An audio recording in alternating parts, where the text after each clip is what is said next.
સૌરાષ્ટ્રના તોરીની બાજુમાં એક રામપર ગામ, અને આ બરાબર ધ્યાનથી સાંભળો. આ મંચ ઉપરથી ઈશ્વરની સાક્ષીએ જે પણ મારે વાત કરવી છે બધી સત્ય કરવી છે, એટલા માટે કે સત્ય હશે ને તો તમારા દિલને એ સ્પર્શ છે.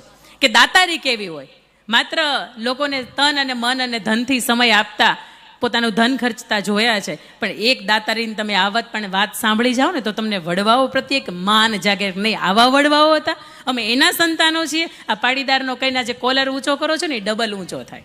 દાતારીની મારી વાત કરવી છે ત્યારે તોરી રામપર ગામ, એ ગામની અંદર રામજી પટેલ નામના એક ખેડૂત, એ ખેડૂતના પત્નીનું નામ નર્મદાબેન, અને એમને એક દીકરો, એનું નામ ડાયો, ખૂબ ડાયો, વ્યસન નહીં, કોઈ મગજમારી નહીં, અને ખૂબ ડાયો.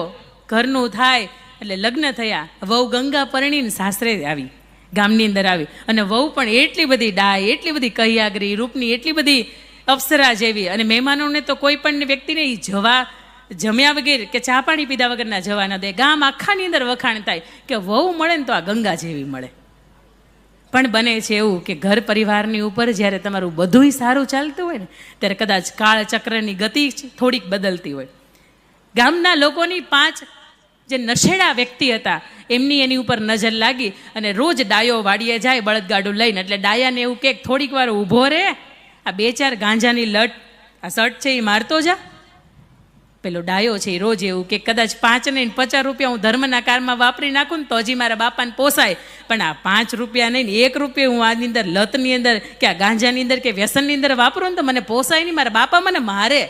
એટલે કે અત્યારે તું તો હાવ બાયલો છો, લગ્ન થઈ ગયા ને તારા બાપા મારે? તો કે હા, મારા બાપા મને મારે. રોજ કહીને વાડીએ નીકળી જાય, સવારમાં 5 વાગ્યાનું બળદ ગાડું ઘમ ઘૂઘરા વાગતા જાય ને બળદ મારા ડોલતા જાય ને વાડીએ જાય, સવારથી બપોર સુધી કામ કરે, બપોરનું ભોજન પોતાનું ભાત ખાઈને બપોર પછી દી ઢળતા પોતે સાંજે ઘરે આવે. બને છે એવું કે એક વખતનો સમય વહેલી સવાર, અને કદાચ હજી સૂર્યનારાયણ ઉગું થાય એ પહેલાંની હજી પ્રભાતિયું, અને પ્રભાતિયાની અંદર પોતે ગાડું લઈને નીકળે. 5 વ્યક્તિઓનું રોજ એક જ કહેવાનું, એવું કહેવાય કે પથ્થર ઉપર પાણી પડે ને તો પથ્થરની અંદર તે એકાદી વખત ખાડો પડી જાય.